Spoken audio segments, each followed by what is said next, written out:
Bem, sejam mais uma vez bem-vindos ao estudo do livro Obsessão, Desobsessão, da Sueli Caldas Schubert, capítulo 12. E esse capítulo chama-se A Criança Obsediada.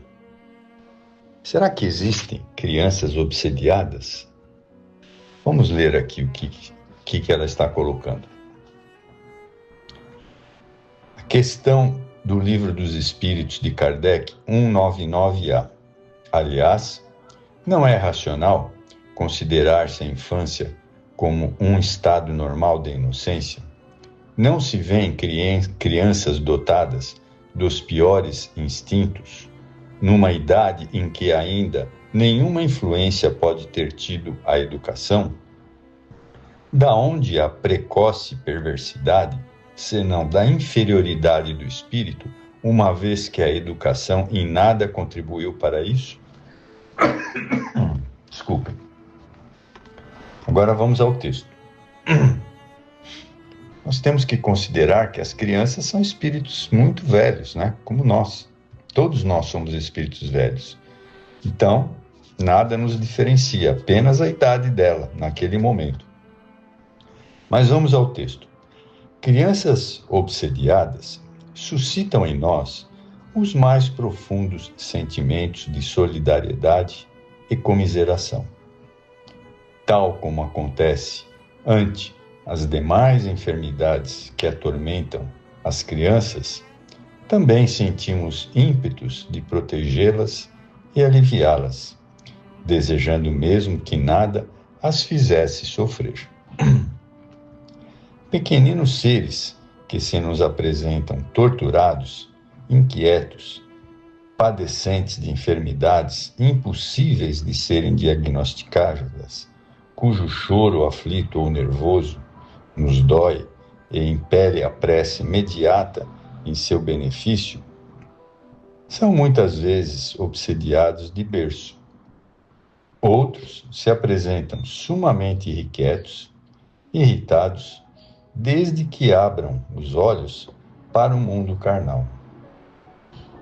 Ao crescer, apresentar-se-ão como crianças problemas, que a psicologia em vão procura entender e explicar. Então, esses casos típicos, né, que nós podemos observar em várias famílias, né? Crianças muito chorosas, crianças difíceis logo na infância, né? Doenças muito precoces. Então, são tudo coisas que a gente traz de outras vidas, né? Porque, como eu já falei, as crianças nada mais são do que espíritos muito antigos, como todos nós, né? Mas vamos continuar aqui. São crianças que já nascem aprisionadas, aves em plumes em gaiolas sombrias, trazendo nos olhos as visões dos panoramas apavorantes que tanto as inquietam. Né? Outra coisa é aquela dificuldade de dormir, né? Ou aqueles sonos difíceis, agitados. São reminiscências de vidas anteriores ou recordações de tormentos que sofreram ou fizeram sofrer no plano extrafísico, antes de serem encaminhadas para um novo corpo. Conquanto a nova existência terrestre se apresenta difícil e dolorosa, ela é, sem qualquer dúvida, bem mais suportável que os sofrimentos que padeciam antes de reencarnar. Veja, muitas vezes a espiritualidade superior promove a reencarnação do ser, né? Porque, como diz aqui a última frase, lá no plano espiritual estava sofrendo muito com as obsessões. Então, eles providenciam uma rápida reencarnação, né? Para que o espírito que reencarnou sofra menos. Tá? Então, isso é essa frase aqui, olha.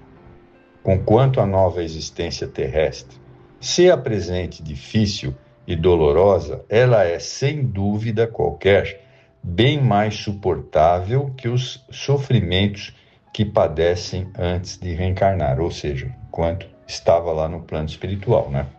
Porque vocês devem saber que quando estamos no plano espiritual também sofremos assédio dessas entidades difíceis que nos localizam, né? Mas vamos continuar.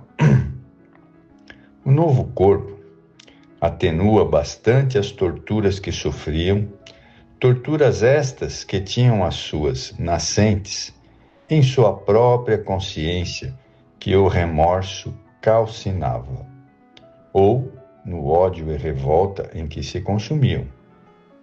E as bênçãos de oportunidades com que a reencarnação lhes favorece poderão ser a tão almejada redenção para suas almas conturbadas, né?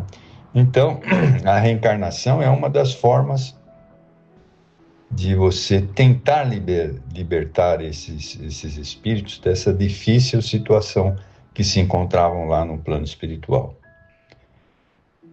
A misericórdia divina oferecerá a tais seres instantes de refazimento, que lhes chegarão por vias indiretas e, sobretudo, reiterados chamamentos para que se redimam do passado, através da resignação, da paciência e da humildade, né? Muitas vezes, também nós podemos, por causa da situação desse assédio, quando criança, nos tornarmos espíritas, né? Porque aí começa a procura dentro das nossas vidas para que você resolva esse problema que você não sabe de onde vem, né? Dores de cabeça, dificuldades na vida, no seu dia a dia, e de repente você encontra um centro espírita, aí começa o tratamento que vai resolver uma boa parte desses enigmas da vida, né? Mas vamos continuar aqui. Na obra Tramas da Obsessão, de Bezerra de Menezes, narra a vida de Leonel, que desde a infância apresentou crises violentas, evidenciando a quase possessão por desafetos do pretérito. Este mesmo Leonel, já adulto e casado, acompanhou a espinhosa existência da sua filha, Alcina, que, como ele, era obsediada desde o berço. Então, vejam, né? São espíritos muito ligados, né? Senão não aconteceria isso. Crianças que padecem obsessões devem ser tratadas em nossas instituições espíritas, através do passe, da água fluidificada, e é imprescindível que lhes dispensemos muita atenção e amor, a fim de que se sintam confiantes e seguras em nosso meio. A Casa de Fabiano também faz esse tipo de trabalho com as crianças, né? Basta ir na secretaria, conversar com quem está lá na secretaria, porque as crianças também recebem esse tipo de tratamento, né? Mas continuando, tentemos cativá-las com muito carinho, porque somente o amor conseguirá refrigerar estas almas cansadas de sofrimento, ansiando por serem amadas. Fundamental nesses casos, a orientação espírita aos pais, para que entendam melhor a dificuldade que experimentam, tendo assim mais condições de ajudar o filho e a si próprios, visto que são provavelmente os cúmplices ou desafetos do pretérito, agora reunidos em provas redentoras. Então, mais uma vez, né, eu sei que vocês já sabem, mas não custa a gente colocar mais uma vez, que dentro da nossa família estão os problemas kármicos das outras vidas, né? Os nossos pais, os nossos esposos, esposas, filhos e filhas. Aí, na nossa família, estão os nossos desafetos de outras vidas. Por isso que vemos todos na mesma família, né? Devem ser instruídos os pais, né, no sentido de que façam o culto do Evangelho no lar, favorecendo o ambiente em que vivem com os eflúvios do alto, que nunca falta aquele que recorre à misericórdia do Pai. Bom, o Evangelho no lar é um capítulo à parte, né? Todos têm que fazer o Evangelho no lar. Isso nos traz mais segurança espiritual, não permitindo que espíritos quaisquer que perambulam pelas ruas entrem em nossas casas, né? Então, deve-se colocar sempre um dia da semana, no mesmo horário, e abrir o Evangelho segundo o Espiritismo e começar a ler aquele trecho do Evangelho segundo o Espiritismo. Isso vai nos fortalecer espiritualmente e a nossa casa também. Mas continuando, a criança deve ser levada às aulas de evangelização espírita, onde os ensinamentos ministrados dar-lhe-ão os esclarecimentos e o conforto de que tanto carece. O número de crianças obsediadas tem aumentado consideravelmente. Há bem pouco tempo chegaram às nossas mãos, quase simultaneamente, 5 pedidos de orações a crianças, que se apresentavam todas com a mesma problemática da ordem obsessiva, né? Mas isso é óbvio que vai acontecer e está acontecendo cada vez mais, né? Porque a transição do planeta está em pleno andamento. Então, esses espíritos mais difíceis estão realmente reencarnando. Um desses casos era gravíssimo. Certa criança, de 3 anos e alguns meses, vinha tentando o suicídio das mais diferentes maneiras, o que lhe resultara, inclusive, ferimentos. Um dia, jogou-se na piscina. Em outro, atirou-se do alto do telhado, na varanda da casa. Depois, quis atirar-se do carro em movimento, o que levou os familiares a vigiá-la dia e noite.